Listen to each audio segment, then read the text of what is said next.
É com imenso prazer que venho coordenar essa mesa de um evento tão importante, não só para Salvador, mas como para o país como um todo. Meu nome é Ângela, eu sou assistente social de formação, mestre em educação e doutora em política social. Sou professora do curso de serviço social da UFBA. Agradeço o convite de estar coordenando essa mesa, intitulada Monitorando a aplicação da Lei Maria da Penha na Bahia, avanços, tensões e ambiguidade. Esse evento, intitulado Jornada pelo Enfrentamento à Violência contra as Mulheres, 10 anos da Lei Maria da Penha, denuncie e agora, é um tema muito propício para o momento que nós estamos vivendo no nosso país. A mesa ela vai ser composta pela Firmiane Venâncio, Lívia Maria e Viviane Lucchini, se é assim que pronuncia, Lucchini, né? Eu gostaria, pode chamar? Chamar Firmiane Venâncio do Carmo Souza. A Firmiane ela é graduada em Serviço Social pela Universidade Católica de Salvador, de Direito pela Universidade Católica de Salvador, especialista em Direitos Humanos pela Universidade do Estado da Bahia. Ela é mestre pelo Programa de Estudos Interdisciplinares sobre Gênero, Mulheres e Feminismos, da Universidade Federal da Bahia. Atualmente é defensora pública e diretora da Escola Superior da Defensoria Pública do Estado da Bahia. Tem experiência na área de direito, com ênfase em direitos humanos da mulher.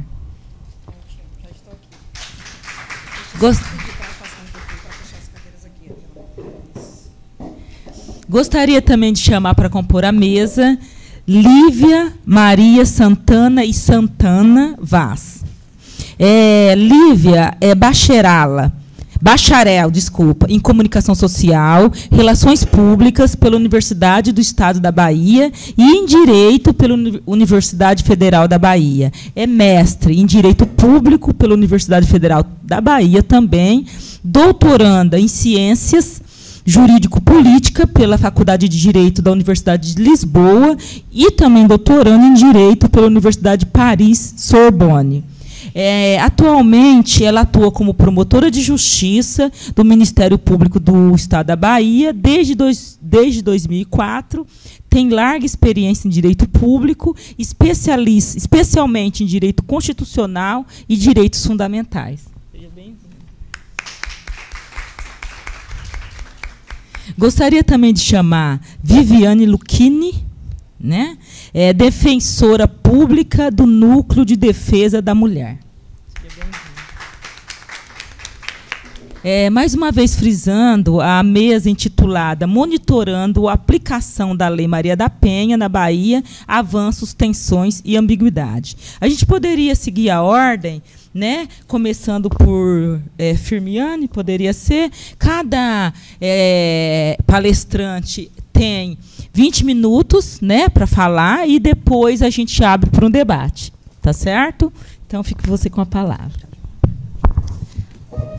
Olá, vou só passar aqui para frente para melhorar a visão. Eu queria só avisar as componentes da mesa que a gente está filmando ali para transmitir pelo canal do YouTube da Defensoria Pública. Então, se a gente puder sempre posicionar a fala, lembrando que tem uma câmera direcionada ali, aquela pequenininha. Só um minuto.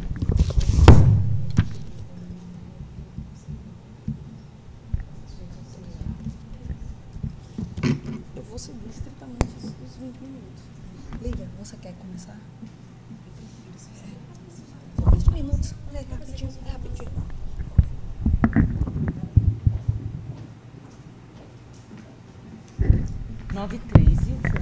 Tá bom. Eu, na verdade, diante das discussões que a gente teve ontem aqui, trouxe alguns pontos para a gente conversar. Uma das primeiras sinalizações que a gente teve quando resolveu traçar essa mesa foi a necessidade da gente fazer uma composição com todas as representações do sistema de justiça.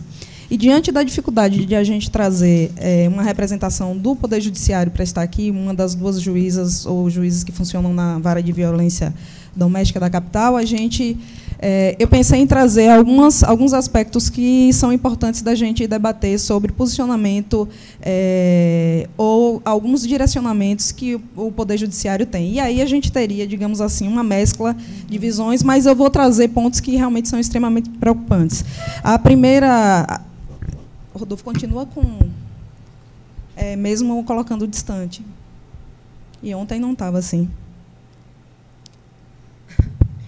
Ele fica meio estourando, né? Uhum. A primeira coisa que eu queria fazer é uma reflexão em cima da fala da professora Cecília Sardenberg, porque quando ela disse que o empoderamento implica na libertação das mulheres das amarras da opressão patriarcal e de gênero, mas também se configura num processo de aquisição da autonomia, da autodeterminação. Por que eu quis trazer essa fala da professora Cecília Sardenberg? Porque os próximos slides eles vão demonstrar que alguns posicionamentos adotados pelo Poder Judiciário estão indo exatamente de encontro a essa afirmação de professora Cecília Sardenberg quando trata do empoderamento das mulheres. E o primeiro ponto que eu trago é um enunciado, o enunciado 41, recente do FONAVID, que é um fórum de discussão dos juízes de violência doméstica, que atuam na área de violência doméstica, que diz que a vítima pode ser conduzida coercitivamente para a audiência de instrução criminal na hipótese do artigo 218 do Código de Processo Penal. O que é que significa, o que é que quer dizer esse enunciado? É um enunciado recente, aprovado agora no mês de novembro, no encontro do FONAVID, e que, de forma assustadora, parte da compreensão dos juízes que compuseram esse fórum é de que, na audiência de instrução, que é para formalização do processo de punição do agressor, a vítima ela tem que comparecer ao processo. E é uma posição extremamente complicada, porque interfere exatamente naquele exercício da autonomia e coloca a vítima na mesma condição de uma testemunha. E a vítima não é testemunha no processo criminal. As posições são diferentes. E isso pode afasta, digamos assim, uma avaliação, inclusive, de qual é a condição dessa vítima? Por que ela não está querendo comparecer a uma audiência criminal? Por que ela não está querendo fazer esse confrontamento? Qual é a situação em que esse processo se encontra? Não é? Uma avaliação multidisciplinar, interdisciplinar, para saber, por exemplo, quais as condições deste conflito doméstico e familiar naquele momento que fizeram com que a vítima tenha uma resistência em comparecer ao processo criminal. Ela sabe, inclusive, que tem um processo criminal, porque muitas vezes nós já atuamos em processos que a vítima não sabe nem que aquele registro do boletim de ocorrência vai resultar num processo criminal. Às vezes ela não sabe nem do que é que se trata. E, mais adiante, pode ser, inclusive, que esse conflito doméstico familiar já tenha, inclusive, cessado. As coisas tenham se resolvido diante da demora do Poder Judiciário, né, dos processos, as coisas já tenham se resolvido e a gente não tenha, e a vítima não saiba nem por que está recebendo aquela intimação. Não comparece, daqui a pouco é conduzida coercitivamente. É lógico que esses enunciados, é preciso deixar claro, esses enunciados eles não vinculam os juízes. Não são decisões uniformizadas que determinam que todos os juízes tenham que seguir. O que nos preocupa é que os juízes da área de violência doméstica pensem dessa forma e cheguem num consenso de formalizar um enunciado e publicizar um enunciado com essas características. A gente tem falado muito da questão da autonomia, da questão da mulher poder, se ela desiste ou não. Eu lembro na época da discussão da lesão corporal, de ela ser da lesão corporal ser incondicionada à representação, e que as discussões sobre a autonomia da mulher, a possibilidade dela desistir ou não do processo, dela seguir ou não com o processo, tudo isso foi discutido. É um tema que é muito polêmico dentro mesmo das nossas discussões entre feministas e estudantes da área e também militantes da área do direito, mas é preciso que a gente reflita sobre um enunciado com essas características. Não é? O que é que isso pode impactar na vida das mulheres? sobretudo aquelas que estão na condição de vítima no processo de violência doméstica e familiar. Vamos ao próximo. As normas de tutela de direitos humanos da vítima do sexo feminino previstas na Lei Maria da Penha não se restringem aos juizados de violência doméstica contra a mulher. O enunciado parece ótimo, aparentemente, se não fizesse uma inferência específica a sexo feminino. A gente, não é, percebe que ainda existe aquilo que a professora Lourdes Bandeira falou ontem aqui, Jussara Prá, essa dificuldade do judiciário, do sistema de justiça, conseguir compreender outras dinâmicas de gênero e de identidade de gênero. Então, essa fixação ainda em torno da concepção da mulher como sendo aquela do sexo feminino e limitando a aplicação da Lei Maria da Penha a mulheres que são consideradas apenas aquelas que têm o sexo feminino, me parece que vem de encontro a exatamente o que a lei quis prever, né, que é a identificação, uma ampliação, na verdade, do sistema de proteção do sujeito, de proteção da norma, sendo considerada mulher, aí a gente estendendo a proteção da Lei Maria da Penha a outros sujeitos que não apenas aqueles que nascem com o sexo feminino.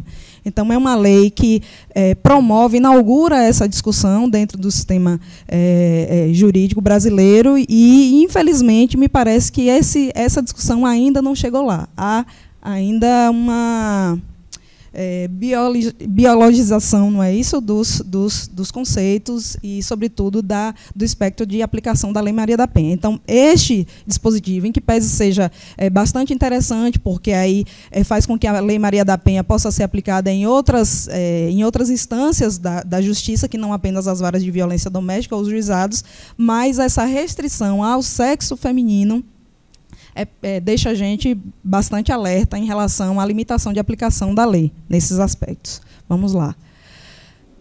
Poderá ser fixada multa pecuniária no caso de descumprimento de medida protetiva. Este enunciado também gera uma preocupação. Às vezes a gente acha assim, não, pode ser interessante, mas quando a gente vai analisar que a Lei Maria da Penha, uma das questões mais caras para nós foi evitar que o pagamento de pecúnia fosse uma condição para que o sujeito não fosse penalizado, tanto que a própria lei proíbe, né, aplicação de penas, de aplicação de cesta básica e tal. Existe um dispositivo na lei que diz que o descumprimento da medida protetiva pode implicar em prisão preventiva, né, identificados ali os requisitos todos. A relativização, e aí é um discurso que é até difícil para mim como defensora pública, mas que para mim é contrário à Lei Maria da Penha, é você dizer que o sujeito pode descumprir a medida protetiva e pagar por isso. Eu pago, eu vou descumprir, depois chega lá o juiz fixa uma multa, eu pago e vou seguir descumprindo e pagando. Descumpre e pago, descumpre e pago. Me parece que esse enunciado abre essa brecha, e é uma brecha extremamente perigosa. Ontem, conversando no grupo de WhatsApp com as defensoras públicas do Brasil todo, que estávamos todas em polvorosa com esses enunciados, o que nos preocupa é que, para chegar nesse ponto, alguém já aplicou dessa forma. Não é? Alguém já pensou que isso é possível, algum juiz já pensou dessa forma, e aí a gente volta ao ponto inicial da história, que é voltar a essa questão de posso bater, posso descumprir a lei e depois basta que eu vá lá e pague por isso e vou seguir descumprindo. Quer dizer, a medida protetiva, a gente tem discutido muito isso, é um instrumento extremamente poderoso e necessário à sobrevivência de muitas mulheres. Então, não é uma coisa simples, que a gente possa transformar num pagamento de uma multa pecuniária. Então, assim, é algo para a gente atentar, e eu trouxe esses enunciados aqui exatamente para a gente refletir sobre isso.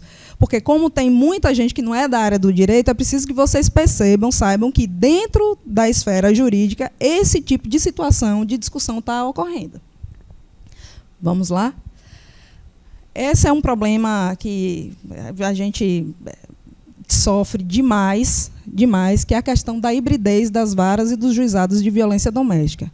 A Lei Maria da Penha diz que a competência das varas de violência, dos juizados de violência doméstica, será ampla, cível e criminal. E todas aqui, ontem a gente discutiu isso aqui também, uma das maiores dificuldades que a gente tem, que as mulheres têm, é o fato da cisão desse conflito, né? Parte criminal e de medidas protetivas é processado na vara de violência doméstica, a parte dos conflitos cíveis e de família estão sendo processados na área de família. Esse enunciado diz exatamente isso. Vem consolidar essa posição. A competência cível dos juizados de violência doméstica e familiar contra a mulher é restrita às medidas protetivas previstas na Lei Maria da Penha, devendo as ações cíveis e as de direito de família ser processadas e julgadas nas varas cíveis de família, respectivamente. Então, assim, a gente retornar à discussão. Sempre, todas as vezes que a gente discute a questão da hibridez das varas de violência, existe um porquê de a lei ter previsto que o conflito ele deve ser analisado na sua completude no âmbito da vara de violência doméstica e familiar. Essa cisão ela é péssima para a mulher, porque ela fica entre, ainda mais aqui em Salvador, que o fórum ele não é concentrado. Então, a vara de violência doméstica, uma funciona num lado, a outra funciona do outro lado da cidade, as varas de família funcionam em outro espaço. Então, assim, a mulher tem que se deslocar. Não bastasse as dificuldades, né, de enfrentar, de romper o ciclo da violência, de enfrentar uma delegacia para registrar um boletim de ocorrência, aí é uma defensoria, aí é o Ministério Público. Depois, tem que ficar com uma audiência lá na vara de família, se houve a instauração do processo criminal mesmo na vara de violência doméstica, o processo criminal na vara de violência doméstica, as audiências para manutenção ou modificação das medidas protetivas na vara de violência, e se não tiver ainda processo criminal, ela fica ainda indo para a delegacia, para as oitivas, para a conclusão do inquérito. Então, assim, é algo muito complicado, muito difícil para uma mulher acompanhar. E, sobretudo, se estiver vivendo uma situação de violência, né? A própria questão do deslocamento dela mesmo entre esses órgãos. Paga o transporte como? Teve uma vez, Livi, quando a gente atendia aqui no o Nudem era aqui nesse prédio ao lado, que chegou uma senhora que ela tremia na hora de falar comigo. Eu digo, a senhora está nervosa, está o quê? Ela, não, doutora, eu estou com fome. Aí eu disse, a senhora... Aí ela fez, eu saí 4 horas da manhã para estar aqui, porque eu vim andando. Então, assim, as pessoas elas não têm condição, gente. Porque a gente tira, muitas vezes, a dedução com base na vida da gente, né? Então, assim, mas não é desse jeito, entendeu? E ela chegando aqui desse jeito, é difícil para ela, quando você faz as perguntas. Primeiro que ela já vai se deparar com alguém que é uma autoridade, digamos assim. E aí, para ela explicar, para eu conseguir fazer com que ela concatenasse as ideias para responder às questões que são necessárias para a gente colocar num processo, enfim, e até sentir como é que ela está no meio desse conflito, enfim, definir as ações e definir os passos que a gente ia trilhar, é muito difícil com uma pessoa nesse estado, né? Para ela chegar aqui, ela teve que fazer isso. Muitas vezes, o que acontece? Chega lá no Ministério Público, o carro de lá do Ministério Público vem e manda trazer aqui. Ou, quando vem para cá, que é alguma situação para resolver no Ministério Público ou na vara, a gente providencia um carro para levar. Mas nem sempre isso acontece e a gente não tem transporte, a estrutura para encaminhá-las dessa forma. Então, assim, a gente não pode, com o volume de atendimento que as duas instituições têm nessa área, isso inviabilizaria o funcionamento do Nudem, do GEDEM, enfim. Mas é algo preocupante. Então, esse enunciado, ele fala exatamente disso. Essa preocupação que todo mundo fica, não é só porque está descumprindo o judiciário atuando dessa forma, está descumprindo uma determinação da Lei Maria da Penha, não. É porque isso tem um impacto direto nas mulheres, no sentido de elas decidirem denunciar ou não denunciar, sabe? Seguir ou não seguir nos processos. Então, é algo para a gente refletir, e a justificativa é sempre a ausência de estrutura. Então, a gente precisa refletir em torno de toda a estrutura, não é? Do judiciário para abarcar esses conflitos. No início da instalação da vara de violência daqui, tudo se concentrava lá. Então, a gente fazia o divórcio, fazia guarda, enfim... Todas, ainda que não fossem em caráter provisório, a gente fazia tudo na vara de violência. Com esse posicionamento, o inchaço, a quantidade de processos, aí os processos começaram a ser deslocados. E o Tribunal de Justiça daqui, nós chegamos a recorrer, fizemos alguns agravos, o Tribunal de Justiça daqui foi exatamente nesse sentido. de que a competência tinha que ser das varas de família, das varas cíveis, enfim, a gente entrava com a indenizatória lá, eles remetiam para as varas cíveis. Então, assim, é complicado, porque também as mulheres começaram a dizer, doutora, se a senhora fica dando entrada lá e aí o juiz demora para o processo sair de uma vara e ir deslocado para outra, é melhor a senhora dar entrada logo no meu processo, nessa de família, porque assim, não é mais ligeiro. E a gente começou aí analisando o foco do problema. Eu estou com um recurso no tribunal. Eu perguntava às mulheres, olha, vamos recorrer? Se ela dissesse, vamos recorrer. Aí a gente recorria, agravava. Tinha umas que diziam, não, doutor, eu prefiro que não dê entrada na vara de violência doméstica, não. Dê logo lá em família, que aí eu vou... A medida protetiva eu faço cá e a outra eu faço lá mesmo, porque aí já agiliza a minha vida e já resolve. Então, assim... é algo bastante complicado. A mesma coisa a questão dos alimentos. Um outro posicionamento, que eu acho que eu não coloquei aqui, é de que a execução dos alimentos, quando o sujeito descumpre, não paga os alimentos, a execução disso, para exigir a cobrança, o pagamento por parte dele, não vai ser nas varas de violência doméstica. Vai ser numa das varas de família. Então, assim, por mais que o juiz da vara de violência doméstica determine ali na medida protetiva o pagamento dos alimentos, se o agressor não cumprir, para executar, obrigar o agressor a pagar, a mulher tem que ir para uma vara de família, executar numa vara de família. Então, tudo isso é um desgaste. E para a compreensão, olha, se é difícil para a gente entender, imagine para quem está vivenciando o conflito e está precisando do dinheiro para se manter e sustentar os filhos, né? Então, é algo muito preocupante. Esse é um tema que gera um desgaste, um debate intenso mesmo, porque, na prática, a gente vê que é, muitas vezes, o que define se a mulher segue com os processos ou não segue.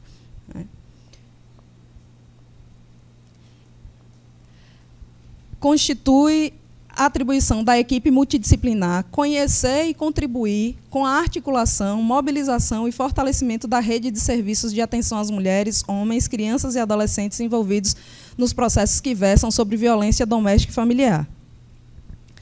Fala da equipe multidisciplinar e tal, a gente pensa assim, poxa, interessante o judiciário ter essa concepção, mas vejam que esta atribuição que a lei coloca para mim como defensora, para a doutora Lívia como promotora, o enunciado retira do juiz e transfere para a equipe multidisciplinar. Então, a análise, a participação, a construção de uma resposta multidisciplinar vai passar não pelo juiz, mas pela equipe multidisciplinar da vara de violência doméstica ou do juizado. Ou seja, ele não se insere, a impressão que a gente tem, eu não sei se vocês estão tendo essa leitura, a impressão que eu tenho é de que o juiz não está inserido, não se sente inserido nessa decisão ou nesse acompanhamento multidisciplinar. E foi exatamente o que a lei não quis. O que a lei quis foi, bota juiz, promotor, defensor e equipe multidisciplinar aqui para a gente identificar como é que a gente resolve. E o judiciário também participar da integração da atuação em rede. Como é que você vai ter noção do rebatimento crítico da sua atuação institucional se você se mantém alheio? Não é? Nós já tivemos, assim, aí participa da rede Defensoria, Ministério Público, mas o Judiciário manda a equipe multidisciplinar só, então, assim, não vai chegar para ele, para o juiz ou para a juíza, o que é que a rede está pensando, como a rede está refletindo a participação do Judiciário também nessa dinâmica, nesse trabalho em rede que é necessário para o enfrentamento da violência contra a mulher. Então, assim, mais uma vez, foi aquilo que Jussara Prado disse ontem, não é? As defensorias parecem mais permeáveis até do que as outras instituições do sistema de justiça. Abrem um pouco mais, mas assim, tem estruturas como o judiciário que parecem impermeáveis a esses ditames da Lei Maria da Penha. E é preciso que a gente, mais uma vez, assim, fica cansativo, mas a gente precisa insistir, não é? Nessa necessidade de que o judiciário também se aproprie e participe da forma como a lei disse. Não é? Participe da construção em rede das soluções do conflito, porque só assim a gente vai evitar, inclusive, que enunciados como esse sejam reproduzidos. Não é? Porque eles demonstram nitidamente a ausência de participação dos representantes do judiciário nas discussões em rede, né, nas nossas reuniões, em encontros como esse que a gente está tendo aqui. E aí eu volto para a frase que eu comecei a apresentação, que é a frase de Cecília Sardenberg, quando fala do empoderamento. Só há um caminho, eu acho, para a gente construir essa autonomia das mulheres e a gente vai precisar desconstruir muito ainda desse pensamento que vem, a meu ver, se mantendo muito reacionário em termos de aplicação da Lei Maria da Penha por parte do Judiciário. Eram essas as contribuições que eu queria dar. Muito obrigada. Passemos, então, a palavra para Lívia Maria Santana. Bom dia a todos e a todas. Deixa eu me lembrar da câmera ali, né? Senão eu esqueço. Enfim, eu acho interessante isso, porque cada um vai trazer uma abordagem diferente, né? Não só pelo lugar de fala da instituição, mas, enfim, porque a gente acaba trazendo contribuições, assim, sob uma outra perspectiva. E eu acho isso interessante porque vem a enriquecer o trabalho. Pode passar. Como já foi apresentada, meu nome é Lívia Vaz, sou promotora de justiça e coordeno atualmente 2 grupos no Ministério Público. Um deles é o GEDEM, que é o Grupo de Atuação Especial em Defesa da Mulher e da População LGBT. Aí nós temos 2 grupos bastante vulnerabilizados e que há muita discussão a respeito da amplitude da Lei Maria da Penha para esse público, né, especialmente o público LGBT. E o outro grupo é o GEDIS, que é o Grupo de Proteção de Direitos Humanos e Combate à Discriminação. E eu trabalho muito aí com a questão do racismo e da intolerância religiosa. Por que é importante falar isso? Porque o GEDEM e o GEDIS dialogam muito quando se trata da questão da mulher negra. E a gente vai falar rapidamente aqui de alguns dados que vão demonstrar que essas vulnerabilidades realmente são sobrepostas e que a gente precisa ter esse olhar diferenciado aí para esse recorte também racial. E só para falar rapidamente do GEDEM, ele foi criado em 2006, justamente quando da promulgação da Lei Maria da Penha, e esse ano, junto com a Lei Maria da Penha, o GEDEM completa 10 anos também. Né? Foi a doutora Márcia que fundou o GEDEM, e esse ano ela saiu em junho para coordenar o CAUDH, que é o Centro de Direitos Humanos do Ministério Público, ao qual o GEDEM está ligado, e eu estou no lugar dela no GEDEM. Esse é o espaço do GEDEM, não sei se todos conhecem, fica na Rua Arquimedes Gonçalves, número 142, e é um espaço bastante acolhedor, é uma casa, na verdade. Né? Então, a gente tem um espaço, uma brinquedoteca para as crianças ficarem. A gente tem uma sala de aula, mais ou menos o tamanho desse espaço, um pouquinho menor, mas que a gente vem realizando diversas atividades com parcerias, né? Tratando aí de maneira multidisciplinar a questão da violência, porque é questão de segurança pública, mas tem muitas outras vertentes envolvidas aí. Então, a gente tenta trabalhar com o empoderamento da mulher, a gente faz cursos, esse ano fizemos cursos de currículo, fizemos cursos de oratória, no sentido de empoderar a mulher com a palavra, né? Para que ela possa se reinserir no mercado de trabalho e conseguir desconstruir essas tantas dependências que ela forma nas relações e que te torna mais vulnerável ainda à questão da violência de gênero. Aí o espaço interno, ali embaixo é uma brinquedoteca. E é importante, a gente pode deixar aí. Por que a gente precisa falar ainda, e durante muito tempo, creio eu, de violência de gênero? Né? E é uma coisa que, infelizmente, a gente precisa estar repisando, repassando, porque a Lei Maria da Penha, e eu vou falar um pouco de forma mais aprofundada disso adiante, teve uma resistência ideológica muito grande na sua aplicação, e ainda tem. Né? E ainda tem. Eu ouço advogadas assim, militantes falarem que vão, às vezes, em outros juízos, dizer isso aqui não vale de nada. Essa medida protetiva não vale de nada. Então, assim, é complicado. Né? A gente ainda tem um sistema de justiça, eu sempre digo isso, que reproduz muito essas relações de poder, que reproduz muito o que é o racismo institucional, o que é o machismo institucional, a LGBTfobia, a homofobia, ainda é muito reproduzida pelos sistemas de justiça enquanto instituição. Então, a gente esbarra muito nisso. Então, a gente tem que estar realmente partindo para discutir premissa do porquê da importância de discutir a violência doméstica familiar e a violência de gênero de uma maneira geral. E aí eu trouxe alguns dados, não vou ler todos, até para não tomar muito tempo, mas para deixar claro de como isso é importante e de como isso ainda vulnerabiliza as mulheres em todo o mundo, não é só no Brasil. Né? Então, 70% das mulheres do mundo já sofreram ou sofrerão algum tipo de violência ao longo da sua vida. Isso é o ONU 2014, independentemente de nacionalidade, cultura, religião, condição social. A gente sabe, e a doutora Viviane vai trazer isso aqui, mais ou menos o recorte, o perfil dessas assistidas, mas a gente sabe que, embora tenha um perfil predominante, atinge qualquer mulher. Né? Isso tem a ver com o histórico de inferiorização da mulher ao longo da história da humanidade, na verdade. Pode passar, porque aí vocês vão lendo e não precisa estar muito falando de todos. Aqui mais dados do Brasil. Vejam só, a cada 4 minutos uma mulher é vítima de violência no Brasil. independente de ser violência doméstica e familiar especificamente, que eu vou falar a diferença aqui, a cada 4 minutos. Né? Então, e normalmente essas situações de violência acontecem no seio da família. A família que deveria ser o esteio, né, para que essa mulher se empodere, para que ela possa realmente se inserir na vida social, para que ela tenha independência financeira, emocional, enfim, é muitas vezes esse espaço que produz a violência. E aí tem mais alguns dados. Esse último eu gostaria de mencionar, que é a taxa de feminicídios, né? Foi a tipificação com a lei muito recente, que é a 3.104 de 2015, que tipifica o feminicídio, que é nada mais do que o homicídio praticado contra uma mulher pela sua condição de mulher. Né? Há uma qualificadora para isso agora, e nós estamos tendo aí os primeiros júris envolvendo feminicídios. Mas o Brasil ele é o 5º maior produtor de feminicídios no mundo, segundo a ONU. E aí vamos falar um pouquinho da Lei Maria da Penha. E conforme eu for falando da Lei Maria da Penha, eu vou trazendo aqui as dificuldades, as nuances, os desafios que a gente tem enfrentado no dia a dia para o atendimento multidisciplinar dessa mulher vítima de violência doméstica e familiar. Vejam, o que a lei, a doutora Firmiani falou isso aqui, quer realmente é proporcionar esse empoderamento da mulher. E até que medida a gente está conseguindo fazer isso? Né? É uma lei, eu acho que eu nem coloquei aí, não especifiquei, não escrevi, mas a ONU Mulheres considera a Lei Maria da Penha a 3ª melhor lei de combate à violência doméstica e familiar do mundo. E o que é que isso tem produzido de resultado para nós?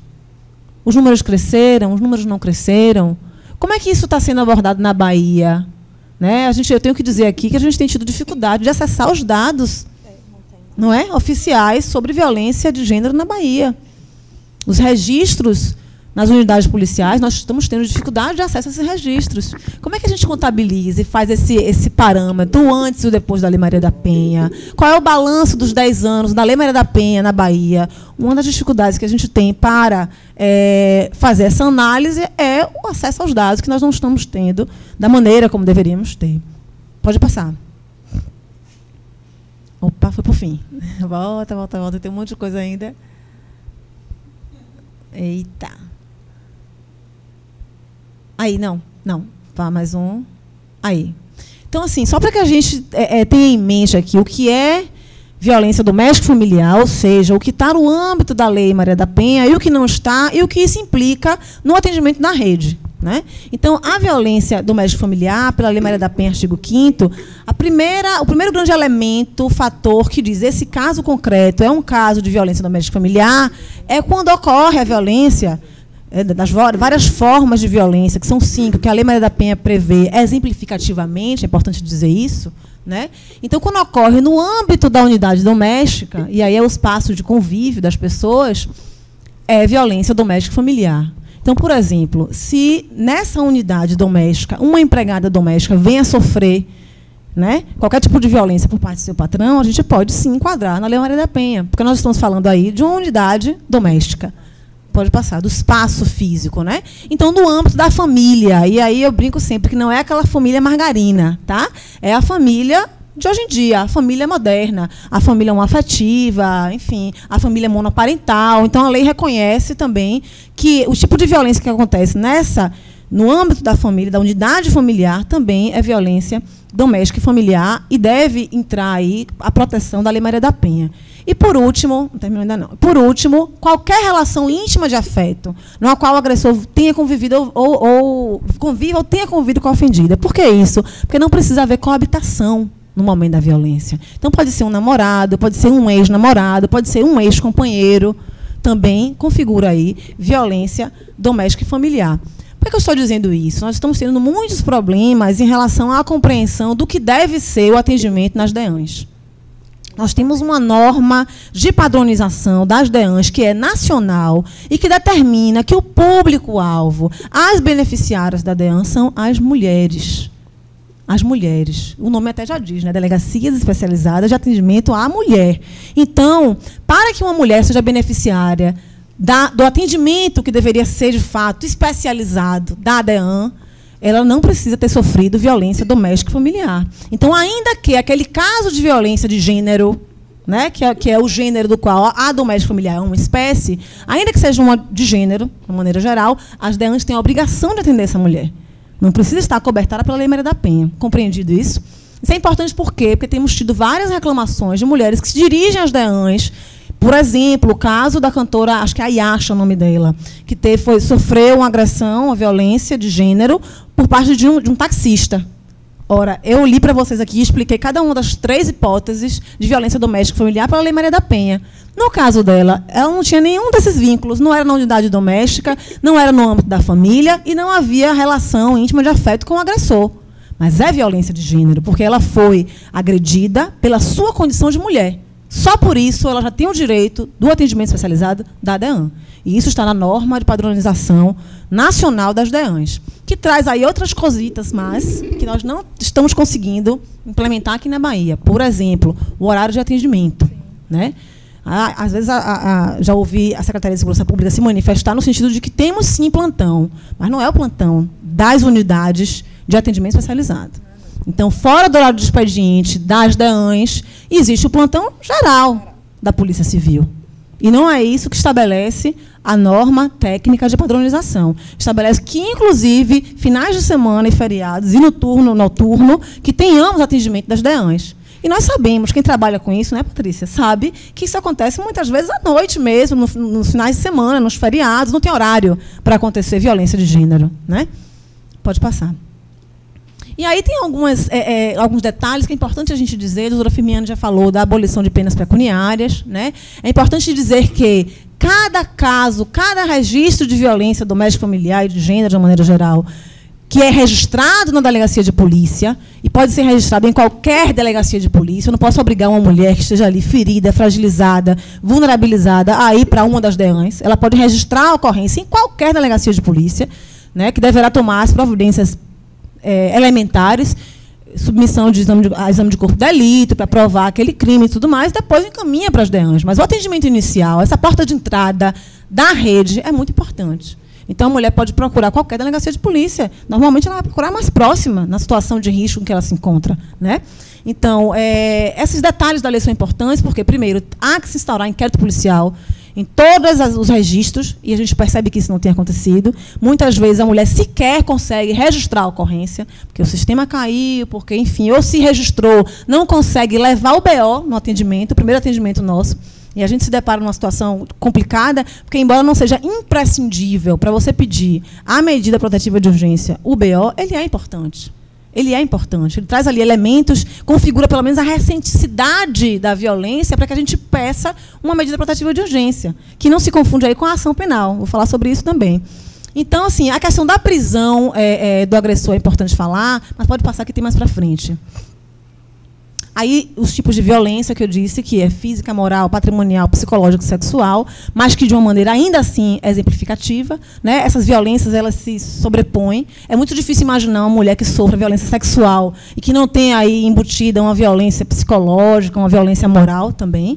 Né? Então, há uma maior proteção da lei para a mulher. Essa mulher, ela não poderá, em hipótese alguma, e infelizmente ainda temos recebido algumas reclamações, ela não poderá entregar notificação ou intimação ao agressor. A gente está realmente tornando mais vulnerável ainda essa mulher. Se ela vai na delegacia de polícia ou no Ministério Público, na Defensoria Pública, e ela tem que levar uma intimação para o agressor, é mais um fator de violência, né, que pode gerar essa violência para essa mulher. E a mulher, ela deve ser comunicada de todos os atos do processo. E é um detalhe, um elemento que eu tenho sentido falta. E que eu tenho procurado fazer muito isso pelo GEDEM, porque eu percebo que a mulher, ela não está sendo empoderada pelas informações. E conhecimento e informação é poder. Né? Ela tem o controle da situação. Quando é que eu vou ser julgada, que vai ser julgado o meu caso, quando é que vence a minha medida protetiva de urgência, que muitas vezes a mulher sequer sabe que o juiz estabeleceu um prazo. Normalmente, as juízas aqui nas varas de Salvador têm estabelecido um prazo de 180 dias para a validade da medida. Então, às vezes, a mulher vence aquele prazo e a mulher sequer soube que tinha um prazo estabelecido. Então, essa informação de ponta a ponta precisa existir. A mulher precisa saber o que é a MPU, que é a medida protetiva de urgência, que agora eu vou falar MPU, que eu já expliquei a vocês o que é MPU, E o que é a ação penal, qual é a diferença entre um e outro, isso é muito importante para a mulher, para que ela tenha, ela possa prever, ela possa se programar diante daquela situação de violência, né? Pode passar, porque eu não vou item por item, senão a gente não consegue. Então, aí tem a questão das delegacias, que eu já estava falando aqui. Ela vai registrar o boletim de ocorrência, deve instaurar o inquérito policial, embora a gente se perceba que nem em todos os casos de registro está tendo realmente essa investigação. Né? Ela vai prestar o depoimento, oferece ou não representação, depender do tipo de crime. E aí a vítima pode solicitar, via delegacia de polícia, já a MPU. Ela não precisa necessariamente ir à Defensoria Pública ou ir ao Ministério Público, certo? E essa questão da perícia é importante. E aí eu já vou entrar um pouco na diferença entre a MPU e a ação penal. A MPU, ela é uma medida emergencial, que ela visa proteger emergencialmente a integridade física e psicológica da mulher. Isso é uma questão. As provas e os elementos que eu preciso para isso são tênues. É uma questão de recenticidade, de urgência. Agora, para a ação penal, eu preciso comprovar aquele fato. Então, eu preciso de um inquérito policial bem instruído. Eu preciso, se houver marcas, de que ela realmente seja submetida a uma perícia pelo IML. Por que eu estou dizendo isso? Talvez até na condição de fala do Ministério Público. Porque depois a mulher ali teve a sua medida protetiva de urgência, sua MPU por 180 dias, prorrogada, enfim.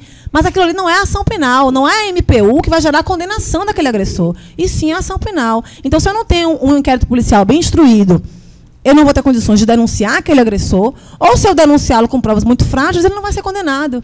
É por isso que nós temos aí alguns dados de pouquíssimo percentual de condenação de agressores por violência doméstica e familiar. Certo? Pode passar. Pode passar. Só para mencionar a ronda, rapidinho, uma das prerrogativas que a lei traz é que a mulher seja acompanhada pela autoridade policial para que ela recolha seus pertences, enfim, para o afastamento do agressor do lar, se isso for determinado pelo juiz, e a ronda tem assim, ajudado e contribuído muito para essa situação. Vocês podem ir vendo aí as medidas, não vou falar uma por uma, mas uma situação, por exemplo, prática que temos enfrentado em relação à ronda, Patrícia, e que talvez você tenha conhecimento disso, algumas assistidas, às vezes moram em locais que a gente tem dificuldade de avaliar se deve ou não solicitar a Ronda Maria da Penha. Porque já teve casos de assistidas que moram em locais dominados pelo tráfico de drogas e que se vê numa situação de violência, o agressor está ali, está em flagrante delito ali agredindo a mulher, ou está ameaçando, enfim, agredi-la. Ela chama a Ronda Maria da Penha e adivinham o que é que os traficantes fazem, né? Pelo meu código de ética, se é que existe um código de ética nisso, ele deveria, enfim, tentar aí punir o agressor e não a vítima, mas é o contrário que acontece. É essa mulher que é expulsa da comunidade, né? Você está trazendo a polícia para cá. A gente não quer a polícia aqui. Então, até isso, a gente tem o direito, tem a garantia na lei, mas a gente tem que pensar até que ponto, na prática, isso não venha prejudicar mais ainda a mulher do que ajudar. Então, são assim, detalhes que são muito importantes. Então, dessas medidas todas, as mais comuns são as 3 primeiras que a gente vivencia. E tem a dificuldade, que eu não vou demorar muito aqui, quer falar? Que eu não vou demorar... Diga, Patrícia, rapidinho. Sim.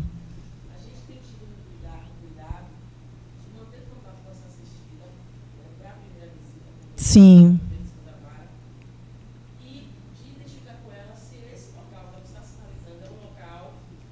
Isso é muito importante.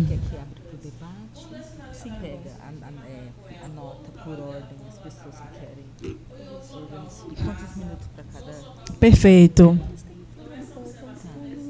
Mas esse cuidado, eu sei que vocês têm esse cuidado. Mas assim, isso é numa rotina, numa visita de rotina, num encontro de rotina. Mas numa situação emergencial, que ela precisa realmente contactar a Ronda, ela fica nessa situação, entendeu?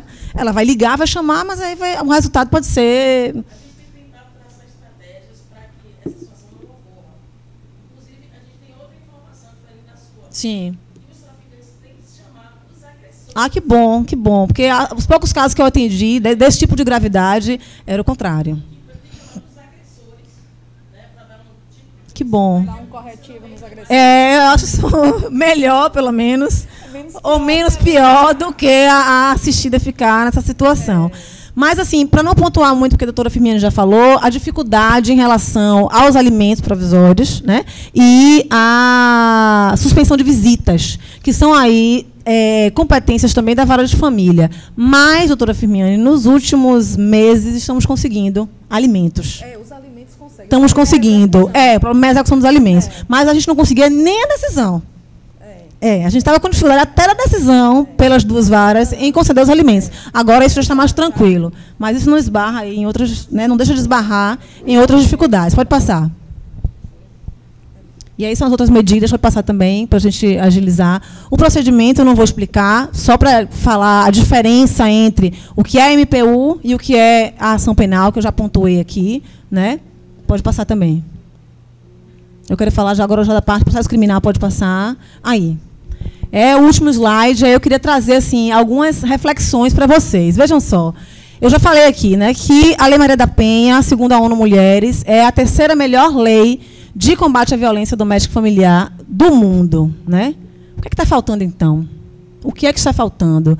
Porque é também, a gente constata, no Brasil, uma das leis mais conhecidas e difundidas, pelo menos a respeito de sua existência. Talvez as pessoas não conheçam tanto o conteúdo da lei, mas de que ela existe e para que ela serve, as pessoas também conhecem.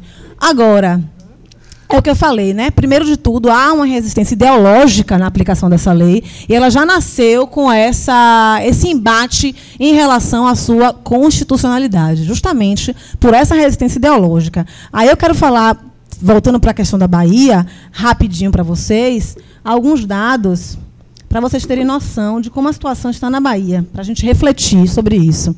A Bahia registrou quase 10 mil casos de violência contra a mulher somente no primeiro trimestre de 2016, segundo dados divulgados pela SSP. Certo? De janeiro a março, foram contabilizados ao todo 9.795 ocorrências entre homicídios, tentativas de homicídios, lesão corporal, estupro e ameaça. A média de assassinatos no estado da Bahia é superior à média registrada em toda a região Nordeste, que é de 6,9 mortes para cada 100 mil mulheres.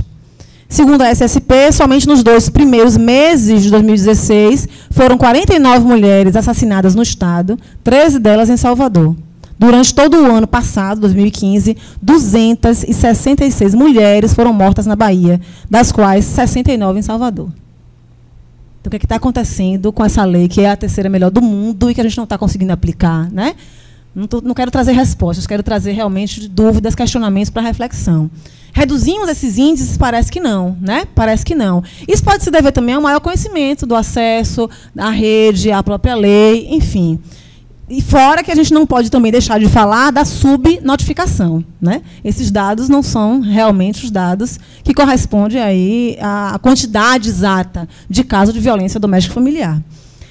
E aí, a necessidade de avanços em relação à concessão de alimentos e suspensão de direitos de visitas. A gente precisa que esses juízos cheguem a alguns consensos para que se traga realmente a efetiva proteção dessa mulher, porque de nada adianta você conseguir retirar o agressor do lar e deixar essa mulher desamparada, sem alimentos, e permanecer o direito de visita do agressor, que é uma fonte que ele encontra para tornar a agredir essa mulher e essas crianças que são vítimas, sim, diretas, ainda que não estejam fisicamente sendo agredidas, são vítimas diretas que presenciam a maioria dos casos de violência doméstica familiar. E aí a aplicação à mulher trans, existe um anunciado número 30 da COPEVID, que é a Comissão Permanente de Combate à Violência Doméstica, do grupo de procuradores gerais de todos os ministérios públicos do Brasil, né, dos estados, de cada estado, que diz o seguinte, que a Lei Maria da Penha deve se aplicar à mulher trans, ainda que ela não tenha feito cirurgia de redesignação sexual e ainda que o seu registro de nascimento não tenha sido alterado para a alteração do nome e do sexo. Então, basta a autodeclaração enquanto mulher trans para que ela tenha direito ao benefício e à proteção da Lei Maria da Penha. E aí, fortalecimento da rede, isso é necessário. Tenho que registrar que o Nudem tem sido um parceiro assim, muito importante, né, que quando envolve outros casos, que não só a necessidade de MPU, mas também de alimentos, de guarda, de divórcio, a gente tem encaminhado para o Nudem, e a resposta tem sido pronta, isso é muito bom, esse fluxo da rede é muito importante. Temos ainda aí muitas questões, como eu pontuei, em relação às DEANs, que precisamos conversar. Nós temos só 2 DEANs aqui em Salvador. Quando a Constituição do Estado da Bahia fala que cada cidade, a partir de 50 mil habitantes, deve ter uma DEAN, se a gente fizer mais ou menos aí a interpretação dessa norma, Salvador está com quantos milhões de habitantes hoje, né? Caberiam muitas mais, unidades do que as duas que nós temos. E, por fim, para finalizar e dizer a vocês a importância que eu tenho percebido de se trabalhar com o agressor.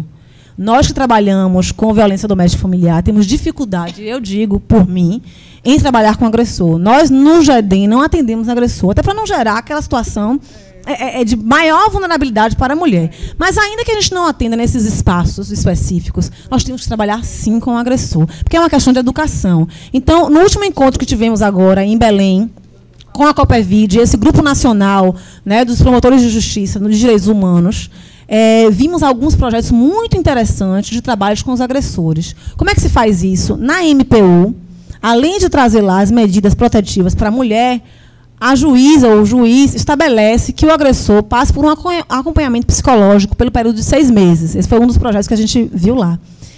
E já atenderam mais de 1.000 homens, uma fila de espera de 200 homens no estado de Goiás, na promotoria de lá. E, pasmem, desses homens que foram atendidos por determinação da decisão de MPU, nenhum deles voltou a praticar a violência doméstica e familiar. Então, a gente tem que começar a refletir sobre isso, a trabalhar o agressor, ainda que em outros espaços, com outros parceiros, com projetos diferentes, mas eu acho que isso passa por aí. Não adianta a gente trabalhar só a questão da assistida, a gente tem um atendimento multidisciplinar para a assistida, e esse agressor, nós sabemos que o agressor ele é um agressor em potencial. Ele sai daquela relação de violência na qual nós estamos assistindo a vítima e vai para outra, e vai para outra, e vai para outra, e continua vitimando outras mulheres. Então, esse trabalho eu acho que é essencial e a gente tem que refletir realmente sobre a importância dele para implementá-lo aqui também no estado da Bahia. Passa só o último, que é uma frase: nenhum de nós é tão bom e tão inteligente quanto todos nós juntos, né, Marilyn Ferguson. E o último, que tem ali meu contato, o e-mail, vocês fiquem à vontade para qualquer dúvida, qualquer contribuição. Obrigada.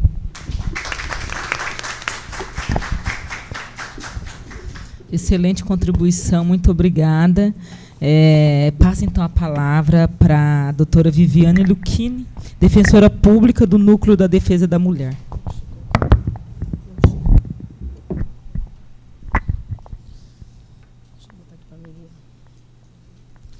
Bom dia a todas. Primeiramente, é um prazer participar de uma mesa tão, como diz minha cara colega, tão chique, com essas duas colegas brilhantes. Muito obrigada pela contribuição de vocês. Estou aqui para aprender também com vocês, viu? Bom, na verdade, eu fiz... O que eu vou trazer para vocês não é nada muito doutrinário, mas a parte mais daquela experiência do dia a dia, da lida que eu tenho ali no NUDEM. Então, para isso, eu quero primeiramente apresentar o NUDEM. Pode passar. O NUDEM Bahia... a comarca de Salvador conta com 3 defensores. Sou eu, doutora Viviane, que trabalho na primeira DP de Direitos Humanos, com atuação no NUDEM. Eu trabalho com aquele atendimento inicial às vítimas de violência. Então, eu recebo elas e faço os pedidos de medida protetiva, as ações de família, aquele atendimento primário, né? E 2 colegas que atuam nas varas, a primeira e segunda vara, a doutora Roberta e doutor Rodrigo, que fazem um acompanhamento processual. Então, eu fiz um esqueminha, mais ou menos, do que seriam as demandas que chegam para o NUDEM. Sim, só para vocês saberem, no interior, a gente tem um colega na comarca de Feira de Santana que trabalha especificamente com a violência doméstica, que é o doutor Maurício Moitinho. Mas, nas demais comarcas, aí a atuação quando aparece aquela demanda, não tem uma atuação específica que a gente não tem ainda, né? Tantos colegas assim disponíveis para essa atuação. As demandas que chegam no NUDEM são as seguintes: violência doméstica familiar que enseja medida protetiva de urgência, a violência doméstica familiar que enseja uma ação penal privada, quer dizer, a queixa-crime, e a assistência à vítima em ação penal pública, né, o artigo 28 da Lei Maria da Penha, a violência doméstica familiar que enseja as ações de família, que são alimentos, divórcio, que a gente faz lá no NUDEM. Nós fazemos ainda encaminhamentos à rede de atenção e os acompanhamentos processuais em ações de medida protetiva de urgência, que são os colegas da vara. O atendimento inicial, que é o que a gente desenvolve no NUDEM, é isso aí: a oitiva das vítimas e a elaboração de um termo de declaração circunstanciado, que elas assinam, relatando o problema. A gente faz o encaminhamento da mulher em situação de violência a outros órgãos ou entidades de atendimento, em caso de necessidade, algum acompanhamento de psicólogo, uma terapia, a gente encaminha para o Loreto, a gente faz todo esse tipo de encaminhamento. Ingressamos com as medidas protetivas de urgência e as ações judiciais da área de família, que são alimentos, divórcio, guarda, regulamentação de visita, busca e apreensão, ação de reconhecimento e dissolução de união estável. E a queixa-crime, né, na questão da ação privada. No acompanhamento judicial, nós fazemos a defesa da mulher vítima de violência doméstica e familiar nas ações de medida protetiva e nas ações penais. Fazemos também o atendimento, análise processual, encaminhamento da mulher vítima de violência e familiar a órgãos e a outras entidades de atendimento. Uma observação que já foi colocada por todas é que as ações de família, as cíveis e de família, elas correm nas varas cíveis e de família. Portanto, quem acompanha na defensoria são os colegas que têm atuação nessas varas. Aí eu peguei uma pequena amostragem do perfil da mulher. Esse aí foi do mês de maio. Quem é a assistida que procura a defensoria pública? A gente tem todo mês, né? Nossa cara Ed está aqui, quem deve ter feito esse relatório.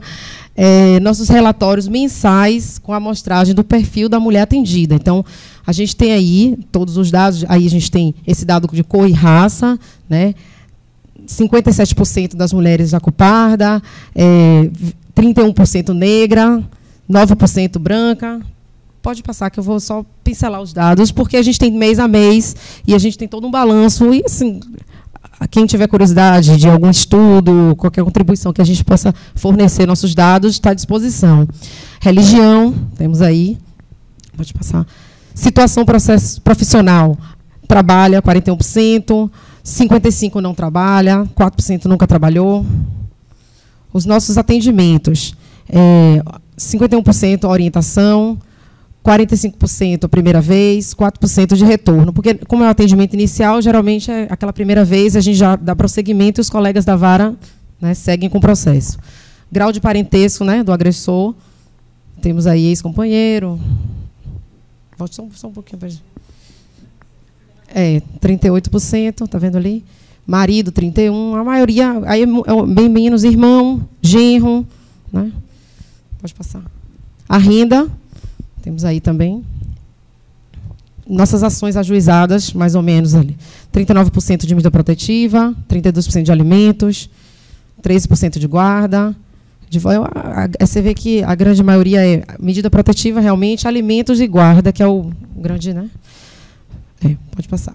Bom, eu preferi aqui na nossa conversa não tratar muito sobre o que a lei já trouxe de vantagens, de aspectos positivos, porque foi muito falado isso ontem, as colegas falam. Na verdade, eu que estou ali na lida, eu quero falar dos problemas que a gente precisa pontuar realmente, para a gente ver como é que a gente vai resolver isso aí. Né? Que eu digo que trabalhando no DEM, você constrói uma solução todo dia, caso a caso. Né?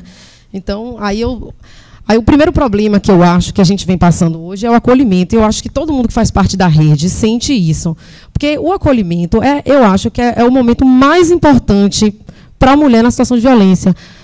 Né? E ela precisa se sentir acolhida para se sentir encorajada de seguir aí nesse caminho de combate a esse ciclo. Então, eu entendo que o acolhimento é aquele momento que a gente tem que realmente abrir os braços e dizer, você agora vai chegar lá, vai sair dessa violência. E o que a gente encontra, de fato, é o despreparo dos profissionais, a falta de estrutura nas instituições, seja de espaço, seja de pessoal. A gente encontra a dificuldade do acesso à rede, de manutenção na rede. Aí eu botei esse problema para a gente realmente discutir. Por quê? Porque a rede, eu acho que é um elemento fundamental para a gente conseguir segurar a mulher fora do ciclo de violência, mas desde que ela se sinta acolhida pela rede. E, infelizmente, é o que não está acontecendo. Eu que faço parte também da rede. Eu botei ali, a rede é burocratizada porque são instituições diferenciadas, cada um tem seu sistema de acolhimento. Então, passa-se lá na defensoria, a gente tem nosso NAP, no outro tem outra triagem, e aí aquilo que você falou, a mulher fica indo para lá, indo para cá, e passando por essas triagens das instituições, e aí é uma saga. Né? A falta de informação, não se sabe por onde entrar na rede, como começar essa saga. A morosidade da justiça também, vou começar isso. E vou entrar com um processo aqui de medida protetiva e outro lá de alimentos e vai demorar, e até lá eu estou protegida por quem? Né? Então, porque ela não se sente, de fato, acolhida. Porque a mulher para ela estar encorajada, ela tem que se sentir acolhida. Então, eu acho que o acolhimento é importante. Pode passar, porque aí são duas coisas juntas, o acolhimento e a rede de atenção à mulher. Aí eu critico isso, porque a rede é fragmentada e os serviços são pulverizados, cada coisa está num canto. Alimentos aqui, aí ela vai na DEAN. Quando tudo distante. Mas é a casa. Eu ia chegar na casa no final. Ela chega na DEAN, registra o BO. Só que ela sai da DEAN com um número de protocolo. Então, depois, com esse número de protocolo, ela volta à DEAN para pegar o BO. Já são 2 viagens na DEAN. Ela vai na defensoria para agendar, depois ela tem que passar pelo NAP, depois ela vai atendimento jurídico, já aí 5 visitas da mulher, 5 passagens. Ela não tem condição de ficar nisso. Só nisso ela já está pensando em pular fora. Eu vou sair, porque... Aí, se ela precisar de um acompanhamento terapêutico de uma psicóloga, a gente tem um NAP, mas a gente não faz a terapia, o acompanhamento. Aí eu encaminho ela para o Loreta. Ela vai para o Loreta, que talvez tenha a triagem do Loreta, que eu não sei como é que é também. Então, eu que tenho o meu carro, pensando nessa saga, eu já tenho preguiça de ir. Imagine ela que vai ter que deixar o filho com a vizinha, que tem que pegar o ônibus. Tem umas que chegam lá, eu estou aqui escondida dele, eu inventei que eu ia no mercado e vim aqui. Vou ter que voltar aqui de novo? Vai. Aí vai ter que voltar em outro, e outro, e outro, e outro. Então, eu acho que hoje um grande problema que emperra a gente conseguir trazer a mulher, né, tirar ela do ciclo, é essa questão do acolhimento da rede, né, fragmentada. Então, é por isso que eu defendo tanto, a gente tem que brigar pela nossa Casa da Mulher Brasileira, que eu visitei lá no Mato Grosso do Sul. Fantástico. Porque, de qualquer forma, eu chamo assim, o saque da mulher, o saque. Serviço de atendimento à mulher na situação de violência. Porque lembra quando a gente tinha que tirar a identidade no canto, CPF? Não vou tirar não, deixava para lá. Mas quando você tem um lugar que está tudo junto, que você entra, passa por uma triagem só, e dessa triagem você vai ser encaminhada para todos os serviços, é diferente. Você tem coragem para ir. Inclusive, tem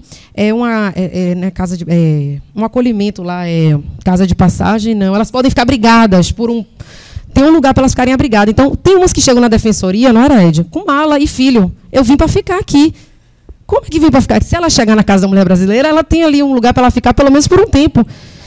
Tem motorista que pode levar ela na casa dos parentes dela no interior, se ela precisar ficar, porque isso é importante. Até a medida protetiva sair, ela quer ficar num lugar, vai ficar onde?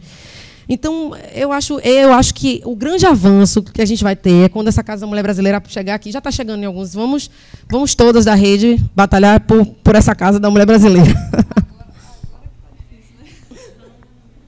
Né? Bom, isso é um dos problemas que eu enfrento, né? Outro que, doutora... Não, pode voltar só... A falta dos grupos reflexivos ou centros de referência ao agressor. Eu digo que isso é um desejo manifestado das vítimas que eles sejam tratados. Elas viram para mim e falam assim, sim, ele vai ser preso e aí? Ele vai prender o quê? Ele vai prender o quê? Então, assim, não é dizer assim que, está pensando... Não, é um desejo delas. Inclusive, é uma pesquisa que eu estou querendo iniciar lá no NUDEM, que elas manifestem isso expressamente. Para a gente poder contabilizar isso aí, é um desejo das assistidas de que eles sejam submetidos a um tratamento, a um grupo reflexivo, e que eles se conscientizem. A gente... Hein? Eu sei, isso ainda é o machismo, né, que está intrínseco. Mas, assim, eu que estou no trato, é um desejo delas, e quase todas me pedem. Principalmente as mulheres que têm muito tempo de violência, viu, Firmiane? Principalmente aquelas que têm 20 anos de violência e que não querem desfazer a família. Eu sei que isso tudo está... Mas é uma demanda delas, que eu não tenho que encaminhar.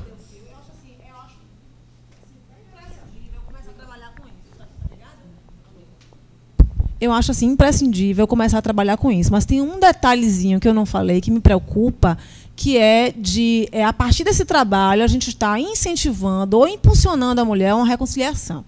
E eu acho que isso não pode ser feito. Isso tem que partir da autonomia, da vontade da mulher. Então, é um trabalho separado, o agressor e a assistida. Agora, se isso vai futuramente gerar uma reconciliação, aí é a questão da autonomia da mulher. O que eu acho é que o serviço não pode impulsionar isso. Eu, inclusive, acho até, por exemplo, a própria nomenclatura, eu sei que assim, dá muito pano para manga essa discussão, mas, por exemplo, a própria nomenclatura que a gente vem utilizando de tratamento, eu acho assim, que a gente precisa refletir. Não é? Então, assim, eu sei que a própria questão da reeducação também, que fala reeducação, aí, enfim, todas essas nomenclaturas, nenhuma, a princípio, é 100%... Mas, assim, o que sempre se discutiu é que, primeiro, a gente teria que pensar na estruturação dos serviços para atenção às mulheres, para, num segundo momento, pensar nos serviços de atenção ao agressor, enfim. Mas, no final das contas, o que nós temos percebido é que, 10 anos depois, a gente... e 10 anos depois já está na hora de refletir. Tem espaços na Defensoria Pública de alguns estados que, por exemplo, no estado do Pará, não é, Vilma? Tu sabe dessa experiência lá do Pará? Que tem um núcleo de atendimento para elaborar a proposta de atuação da defesa. Isso. É o NAA, que chama, lá no Pará. O NAA, ele funciona nessa perspectiva. Como quem faz a defesa do agressor é o defensor público, então esse defensor público fica encarregado de coordenar uma atuação multidisciplinar e tal, enfim. Nessa perspectiva que Lívia até falou aqui, que Viviane está falando. Então, assim, já as iniciativas estão caminhando nesse sentido. Só as nomenclaturas que precisam, né, ser adaptadas, assim. Também não gosto de tratamento como se fosse uma patologia, né? Então, eu botei, que não se tem ainda uma nomenclatura. Bom, pode passar, passou? Aí eu vou falar um pouquinho da importância da equipe multidisciplinar. Eu entendo na fase do processo. Eu até tomei um susto quando você falou ali, mas eu acho que ela tem que ter mais participação no processo, nas varas. Porque o que acontece? Eu que estou ali, conversei muito com a Roberta. Eu não sei se vocês sabem, mas existe uma chamada audiência de conciliação, que eu botei ali, que eu detesto esse nome. Audiência de conciliação. Eles fazem o seguinte: a gente entra com pedido de medida protetiva e é designada audiência de conciliação. Quer dizer, audiência conciliar o quê? Né? Audiência de conciliação de medida protetiva. Que, na verdade, deve ser ou justificação, outro nome, outra nomenclatura. Porque eles querem o seguinte: chamar o agressor e a vítima para saber como é que está a situação de violência. Cessou, se é necessário manter. Quando tem liminar, é para ver se é necessário manter. Quando não tem, para ver se vai fixar, né? Aí, pronto. Aí, o que eu acho? Quem faz essa audiência é um juiz leigo. Não é o juiz, pelo menos na segunda vara, quem está fazendo é um juiz conciliador. Aí, é um juiz conciliador sozinho, com as partes, força aquela barra ali, a mulher fica, quando não tem defensor, ótimo. Quando não tem, a mulher fica tensa, falei tudo que não queria, uma confusão horrível. Horrível com essa audiência. Aí, eu e Roberta, a gente chegou... Por que a equipe multidisciplinar não entra nesse momento? São profissionais mais gabaritados para tentar ferir essa questão da violência se persiste, a mulher ser entrevistada sozinha, ele também, ser emitido um laudo, e aí manda para o juiz e, de repente, depois disso, realmente marcar uma audiência.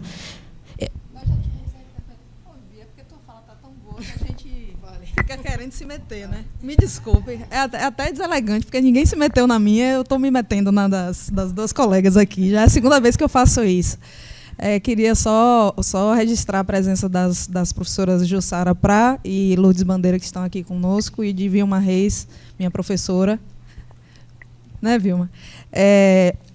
A gente viveu essa experiência, Vivi, na instalação da vara de violência. Ontem estava aqui Jaqueline Soares, que tem um trabalho excelente nisso. Nós tínhamos uma equipe multidisciplinar com 8 profissionais na vara de violência. A audiência, Lívia, era assim, era a defensoria, eu do lado da mulher, um defensor acompanhando o agressor, a equipe multidisciplinar no meio da audiência também, presente, trabalhando as questões relativas ao conflito. A juíza lá na ponta não era conciliadora, então, assim, definindo todas as questões. Aí a gente arrematava todo o processo. Mas aí o que acontece? A mulher, antes, ela já tinha sido acompanhada pela equipe multidisciplinar, pela defensoria. Quando ela sentava na mesa de audiência, ela estava, como diz Vilma, com o bicão na diagonal. Totalmente se sentindo segura de que ali ela pode dizer: eu aceito os alimentos assim, eu acho que a casa pode ficar com ele, essa parte, essa outra. Ela se sentia, Olívia, com essa estrutura, a mulher tem condição. Agora, sem isso, você ir para uma audiência para se confrontar com o agressor é algo completamente equivocado. Aconteceu o seguinte: a equipe, essas oito servidoras eram contratos temporários, REDA. Quando concluíram o contrato REDA, o Tribunal de Justiça disse que não tinha, já tinha estourado o limite de contratação de profissionais dessa área. Se tentou convênio com universidades para fazer isso com grupos de estagiários, não conseguiu. E hoje eu acho que só tem uma psicóloga e um assistente social em cada vara de violência. E aí, com o volume de audiências, realmente elas não têm condição de fazer os laudos, emitir os laudos que normalmente a gente solicita no processo e, além disso, participar das audiências. Nós já chegamos a por exemplo, nós tivemos uma mulher em surto na audiência e a psicóloga interviu na hora do surto e é inacreditável, porque assim, ela pediu 10 minutos, ela disse, doutora, eu vou tirar ela da sala 10 minutos e aí a gente vê se consegue retornar. Retirou a mulher durante 10 minutos. Quando voltou, a mulher parecia transformada. A gente deu continuidade à audiência, seguiu, porque lá aí a gente resolvia tudo, o divórcio e tal. A competência, na época, a vara adotava a competência híbrida, aí a gente resolvia todas as questões, Viviane. Acabava o processo ali, então, assim, a sensação que ela tinha era completamente diferente dessa de você tentar conciliar. Não era uma conciliação, era uma instrução praticamente de um processo todo, de divórcio, de resolução do conflito como um todo. Aí surgia a pergunta, em relação se a ação fosse pública, condicionada à representação. E aí vai haver a continuidade do processo criminal? Muitas vezes elas diziam, quero continuar processando ele. Continua o processo criminal. A parte de família está resolvida, o processo criminal toca lá. Mas, assim, existia essa ambiência. Então, com essa fragilidade da equipe multidisciplinar no processo, que eu acho que você está perfeita a sua análise, no momento ali da audiência mesmo, que é onde elas precisam, elas se preparam antes com a assistente social e psicóloga e com a defensoria pública ou seu advogado, advogada particular. Senta na mesa de audiência com outra condição, com outra compreensão do conflito e da resolutividade dele, né? Do que pode e o que não pode. Porque também, às vezes, são levantadas questões, porque os conflitos familiares têm isso. Surgem questões, né? Ah, mas você, no dia tal, você ficou de devolver o menino, você não devolveu, e não sei o que, começa essa discussão. Então, assim, para chegar num ponto de maturidade, para as duas partes se encontrarem numa audiência, elas precisam disso que você está falando. É a presença da equipe multidisciplinar no processo. Não está acontecendo, né, Vivi? Aí fica aquelas pautas longas, juiz conciliador que tá digitando e perguntando e botando assim. Você tem aquela impressão de que é uma coisa que eles, por tabela, vamos fazer isso aqui, que não vai resolver, remarca outro dia, e os processos se arrastam, e o problema não é resolvido. Porque dessa maneira, como você colocou, o problema é resolvido. Porque a mulher está indo lá, ela quer resolver alimentos, ela quer resolver. A medida protetiva, eu sempre brinco assim para elas, olha, é uma bolha que está te protegendo dele, mas para a gente resolver a matriz do problema. Eu sempre converso, porque elas acham, às vezes, que medida protetiva vai resolver tudo. Não é. Então, aí, pode até passar. Já passou? Aqui. E aí a gente volta para esse problema. As competências da vara de violência que Firmino trouxe no enunciado, que é o grande problema. Na esfera civil, eles só apreciam medida protetiva de urgência, as ações de família tramitam nas varas de família, onde não há tratamento especializado para as vítimas. E aí a gente ainda se depara com essa novidade do CPC, né, da obrigatoriedade das audiências de conciliação, que aí é um drama também que tem que botar para conciliar. O processo cai na vala comum lá das áreas de família, segue a praxe do cartório de designa audiência de conciliação, ninguém está nem olhando se é violência doméstica. Não é processo digital, abre lá, passa, manda pasta para lá, pasta para cá, eu boto de vermelho lá violência doméstica, mas ninguém lê, e aí chama agressor e vítima para fazer conciliação. É o que está acontecendo. A gente precisa, né, de uma intervenção de defensoria, né, Vilma, para ajudar a gente aí com o Tribunal de Justiça, com a Corregedoria do Tribunal de Justiça, para a gente ver como vai fazer isso, já que não vai vir a competência para as varas de violência, para processar e julgar as ações de família, a gente tem que ver como vai ser o procedimento nas varas de família para processar essas ações. É uma coisa que eu já estou levantando há um tempo, a gente tem que ver como é que vai fazer, mas que tem causado muito transtorno para as mulheres. Até porque o ritmo do processo é diferente. Eu estava falando. a medida protetiva sai liminar, é rápida, e aí ela fica assim, e a guarda que não saiu? E a guarda, e os alimentos, como é que eu vou sair da casa se eu não tenho dinheiro? E aí não sai nem provisório. E na vara de violência, agora que a segunda vara está dando os provisórios. A primeira vara, Roberta está tendo altos problemas para sair. Alimentos provisórios, alimentos provisórios é medida protetiva na Lei Maria da Penha, a gente sabe. É uma medida para estar lá. Eu tive que pegar uma resolução do TJ para pedir, dizer que o TJ já enxerga assim. Não passou, não. Que é. Só que aí o problema realmente que elas não querem fazer é a execução. Porque eles não têm um aparato no cartório para fazer um processo de execução. Ninguém quer executar. Não, o problema é... Quer falar? Não estou sentindo. Quer dar uma palavrinha? Estou terminando já. Só falta mais um pouquinho. Tá. Aí, por fim... É o último slide meu já. Aí eu coloquei assim, outros problemas que a gente encontra. Né? A fiscalização do cumprimento das MPs, que é um problema. Eu vou dar entrada no pedido de medida protetiva, ele fica obrigado a ficar afastado. Quem vai fiscalizar isso? Como é que vai ser? Né? A Ronda faz aquela... Mas não é fiscalizar, a gente não tem contingente para fiscalizar todas. Então, o medo delas é a questão da fiscalização. A gente tem que ver como é que vai fazer isso aí. A forma... Outro problema que eu passo muito é o seguinte, a intimação do agressor quando ele coabita com a vítima. Eles estão juntos na mesma casa.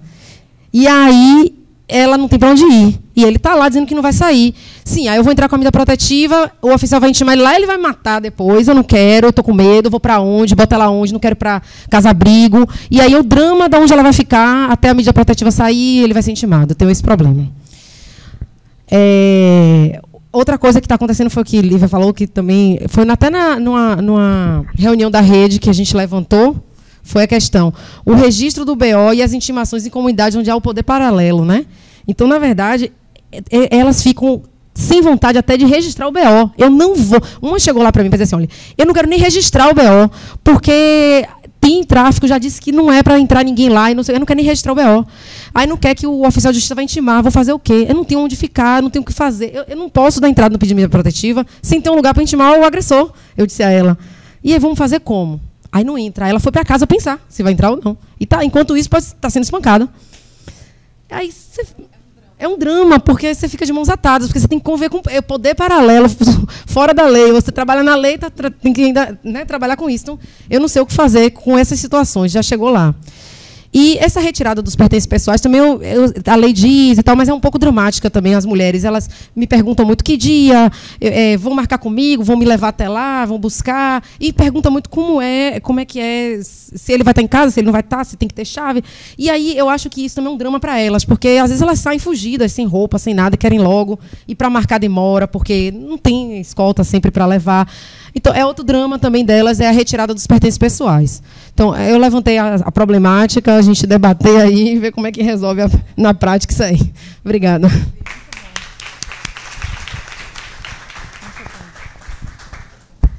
Agradecer a participação de todas as promotoras aqui na mesa, agora professoras, defensoras, né, tudo isso.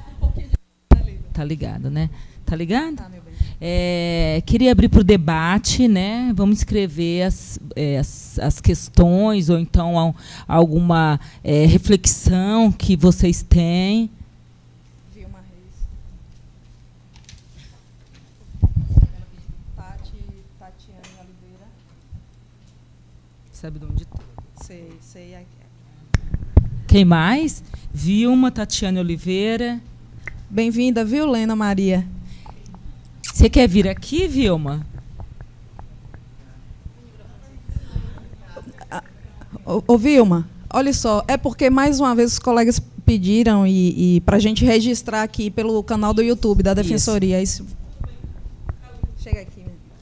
Oi, bom dia. Vocês sabem que eu estou fazendo das tripas coração para estar aqui, né? Quero saber que dia eu vou dormir uma noite inteira. Tudo bom, Lourdes? Quanto tempo, hein? Bom dia, gente. Para as comadres que eu não vi ainda, não encontrei. Meu nome é Vilma Reis. Estamos aqui na missão de ser ouvidora da Defensoria Pública. as mulheres, as feministas, as mal-assombradas, as mulheres do movimento, né? Você sabe, onde tem feminista, tem que ter um barulho. E a gente veio, Lourdes, causar uma fissura no sistema de justiça. Nesse momento, estamos como ouvidoras externas do sistema de defensoria pública no Brasil. Eu, na Bahia, Denise Dora, no Rio Grande do Sul, Meire Coelho, no Ceará. Somos algumas, né? E já temos 12 ouvidorias externas no país. E a gente precisa causar essa fissura. Estou esperando, viu? A doutora Lívia Santana Vaz também está esperando que a gente há de fazer uma ouvidoria externa nesse MP. Inferno grande, cheio de cão, né?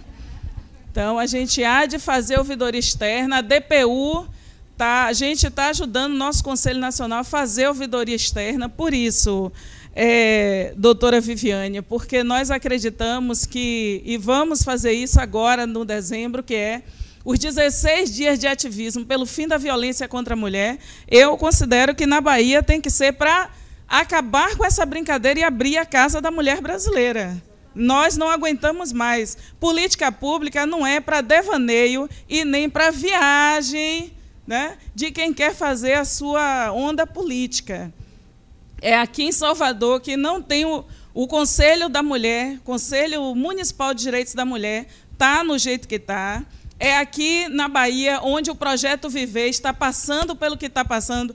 Todas as políticas aqui para as mulheres estão sendo, lamentavelmente, atacadas, né? Por mais que a gente tenha uma secretária como Olívia Santana, de frente, atuante, bicão, para cima, mas é difícil. Então, a gente está falando aqui da nossa vida. Aqui não é uma viagem de livro, a gente está falando da nossa vida. Se a gente vai viver ou se vai morrer.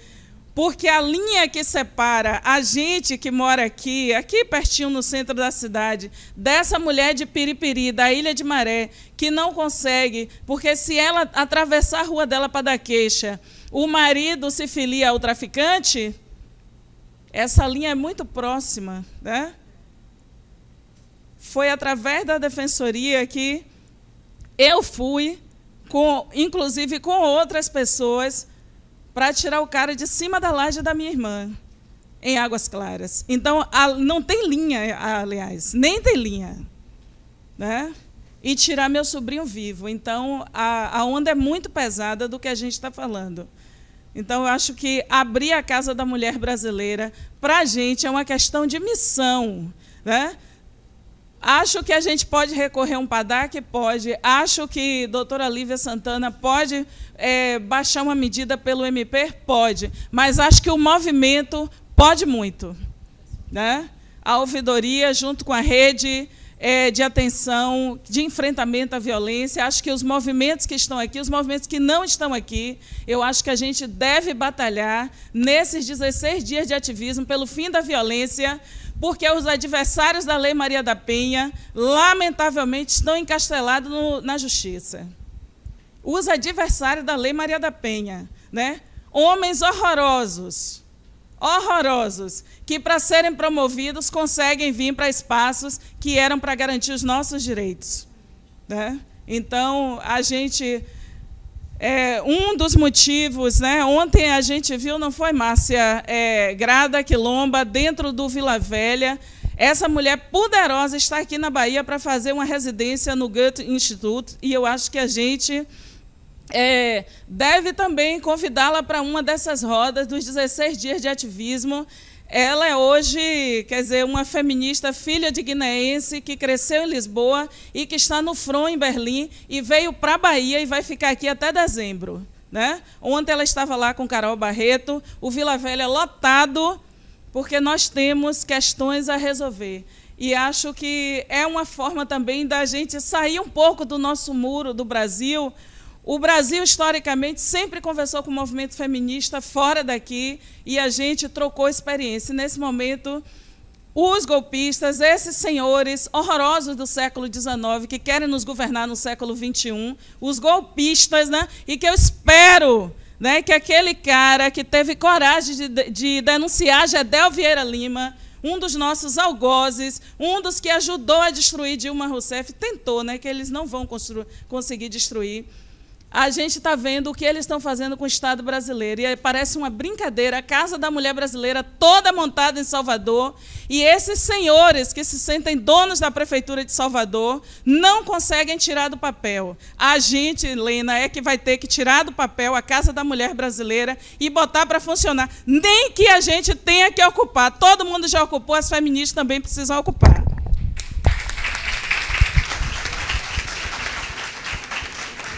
Tatiana Oliveira. Depois, professora Lourdes.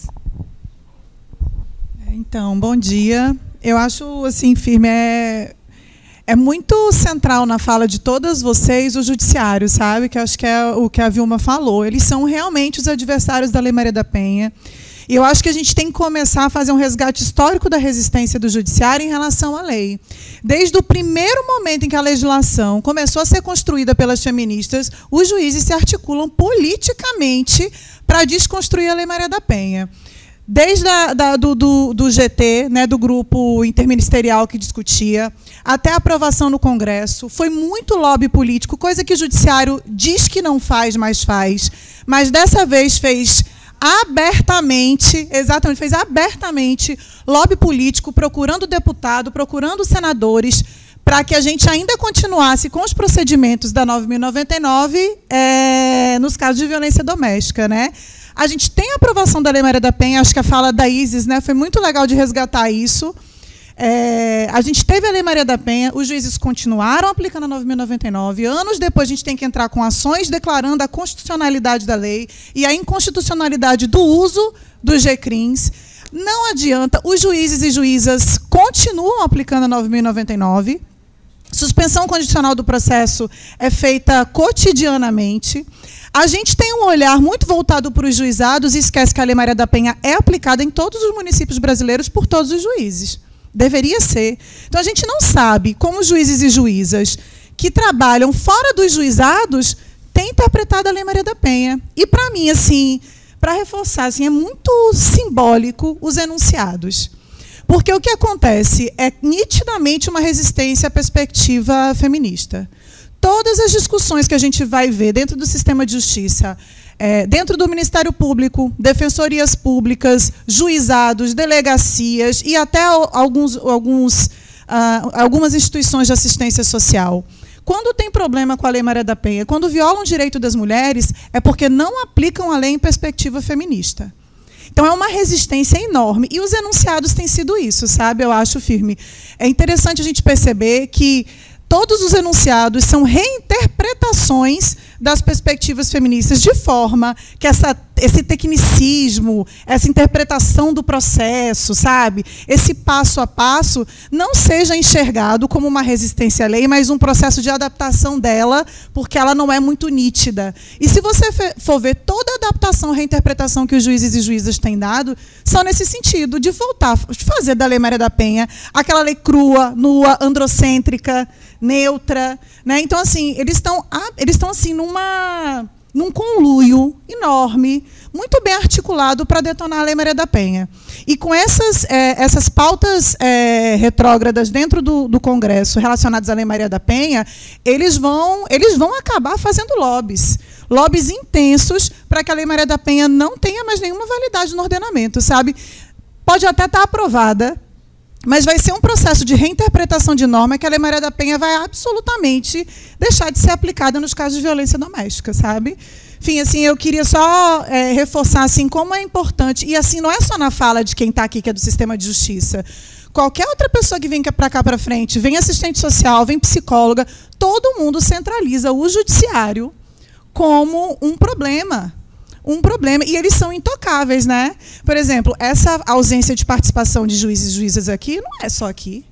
Você vai lá na Paraíba, a rede de atendimento, a juíza não pisa, né? Quando pisa, pisa a assessora, né? E assim, e muito mal. Os juízes não frequentam as redes de atendimento, não é espaço que eles gostam de ir.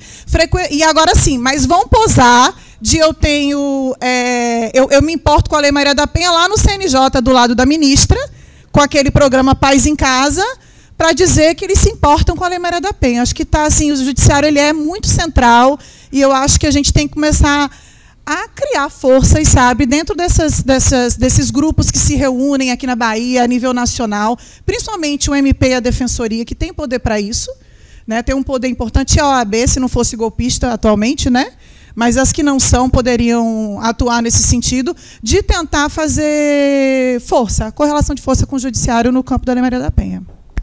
Valeu, Tati. Gente, daqui a pouco eu vou ter que me ausentar, que eu tenho uma reunião 11 horas, mas eu vou esticando até onde der.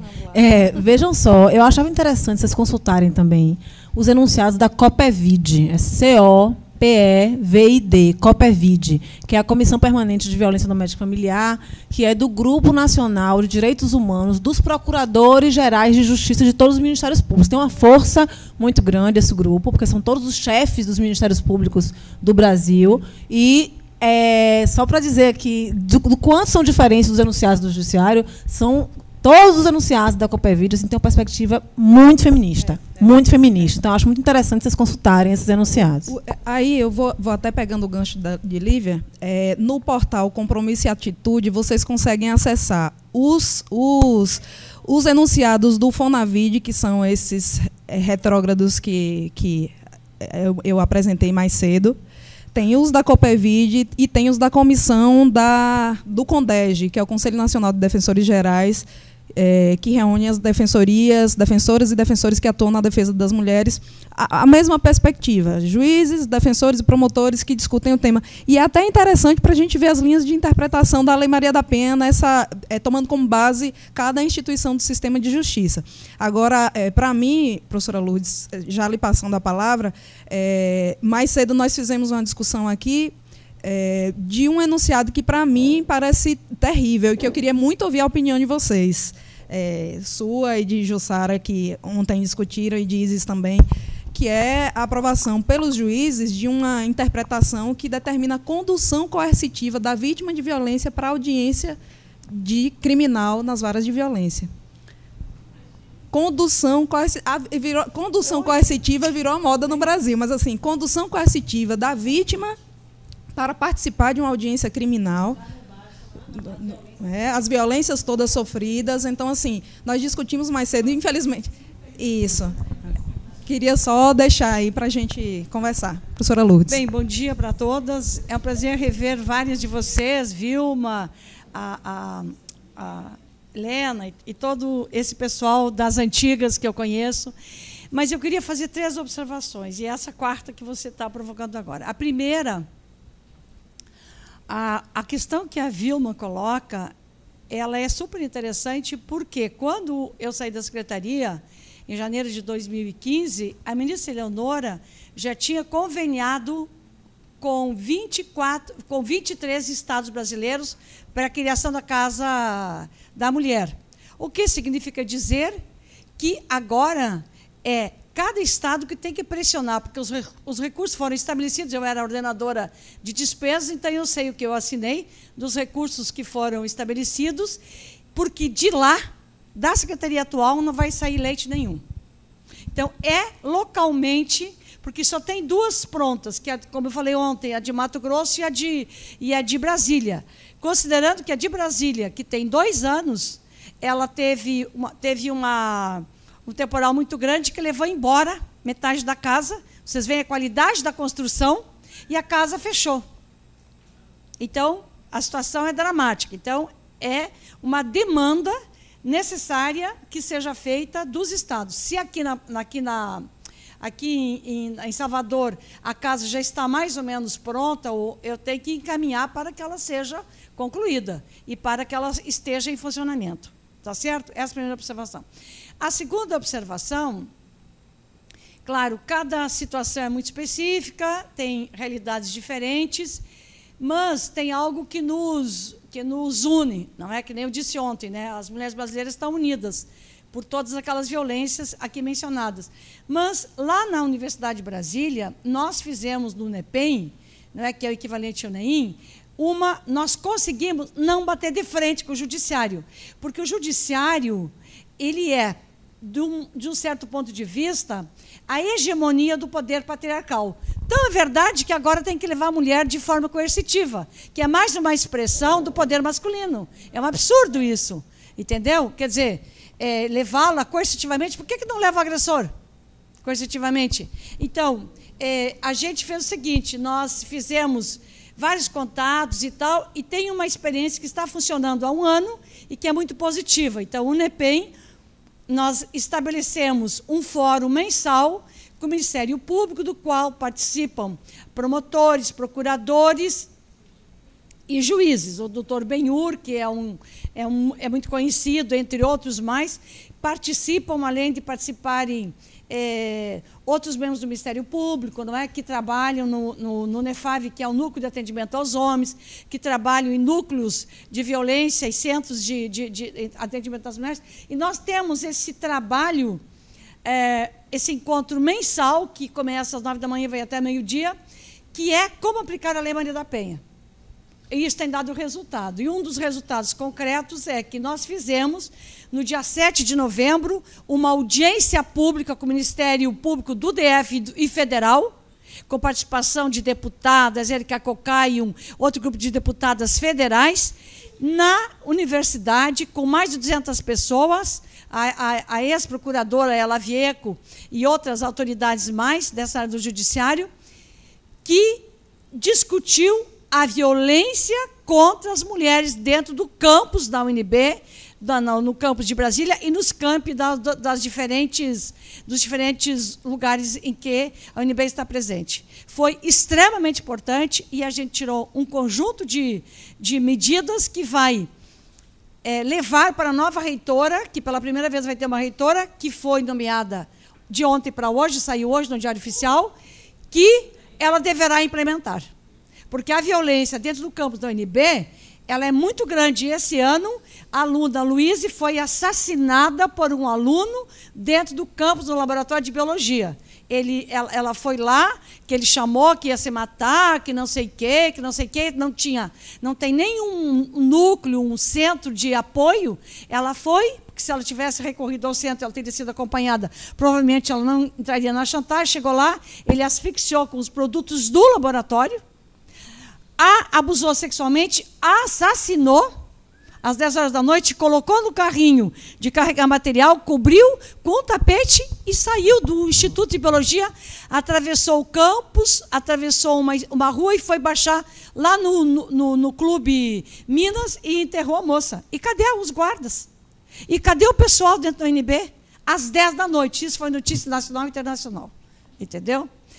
E ele já tinha tentado com uma outra moça, o pai era militar, percebeu que a moça corria risco, tirou a moça lá da biologia e levou ela para o Paraná. E essa, né, que também era filha de um militar, aconteceu isso. A Luíse, 19 anos, não é? A Isis aqui sabe, porque é minha colega lá da UNB. Né? Então, essa questão de comer pelas beiradas o Ministério, os juízes, e convidá-los para vir. Fazer uma proposta, desafiá-los juntamente com a mídia para eles irem numa comunidade X discutir a questão da violência. Então, tem que buscar estratégias. E a outra coisa que eu queria dizer, eu, particularmente, tenho sérias dúvidas sobre a questão da casa-abrigo. Né? Eu acho que é uma questão antiga.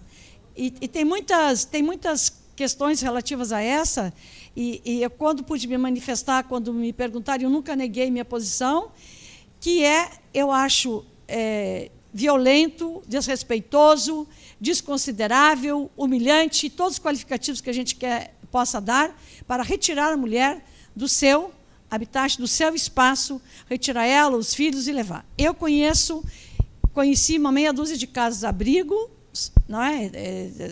Alagoas, eu fui em Brasília, em Mato Grosso, como é que se diz? Goiás, Goiânia. E a de Brasília, no primeiro momento, agora mudou, era uma realidade completamente... Era uma casa no Lago Sul, que era ex-embaixada da Polônia.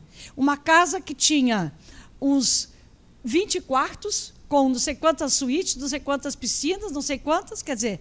as mulheres eram tão inibidas de estar lá dentro que elas tinham medo de tocar. As crianças eram super reprimidas, porque não era nem um lugar, não era nem um lugar, não que elas não pudessem estar lá, mas era um lugar completamente artificial, né? Com 2 guardas lá que estavam mais preocupados com o celular e os e-mails do que efetivamente fazer a guarda, tanto que a casa foi invadida, né? Depois retiraram a casa de lá. Então, eu acho, a mulher ela deve permanecer. Por que este homem não é retirado e é levado para um serviço, para um centro, para um núcleo, para alguma coisa, e lá ele tem condições, ou porque nele não é colocado uma tornozeleira, ou porque tem a experiência do botão do pânico, que também pode ser uma experiência interessante, não vai ter uma solução.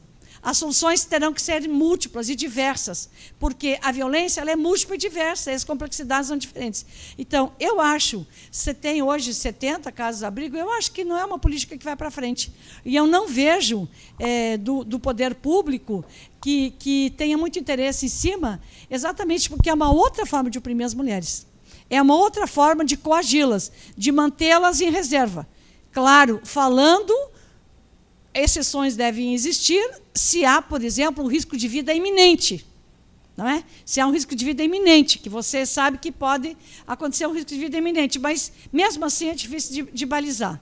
Então, eu queria deixar expresso esse pensamento e dizer que a forma coercitiva de levar a mulher vítima, e na minha fala de ontem aqui, eu dei o exemplo do promotor de Brasília, do que ele disse na semana passada, lá no encontro que teve, exatamente do confronto do agressor com a vítima que espera no corredor para ir para a audiência, da ausência de defensor público para a vítima, só o agressor que tem defensor público, e de todas as outras mazelas do descaso da ritualística que o juiz exerce e do descaso que o juiz exerce em cima da ritualística, deixando completamente despreparada a senhora, que ela não sabe se vai ter pensão, ela não sabe se vai ter isso, não vai ter aquilo, e ela é, mais uma vez, alienada por conta da situação que ela é colocada, né? Então, ele fez essa denúncia no encontro que tinha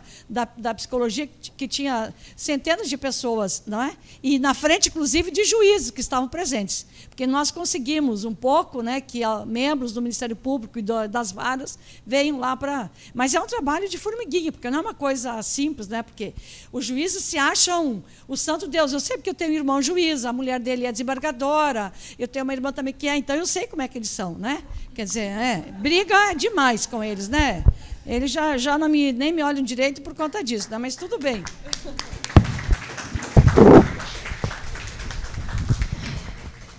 Teria mais alguma inscrição? Passa, então, a palavra para a defensora Firmiani para encerrar essa parte, né, de hoje, e posteriormente, daqui a uns 10 minutos, né, terá um outro evento. Isso. Não, só para agradecer, né, as colegas Lívia e Viviane, que aceitaram o convite, e as contribuições foram excelentes. E já vamos nos encaminhar para a formação da próxima mesa. Vamos dar só 5 minutinhos para a turma ir ao banheiro, tomar uma água, 10 minutinhos e a gente retorna aqui, tá?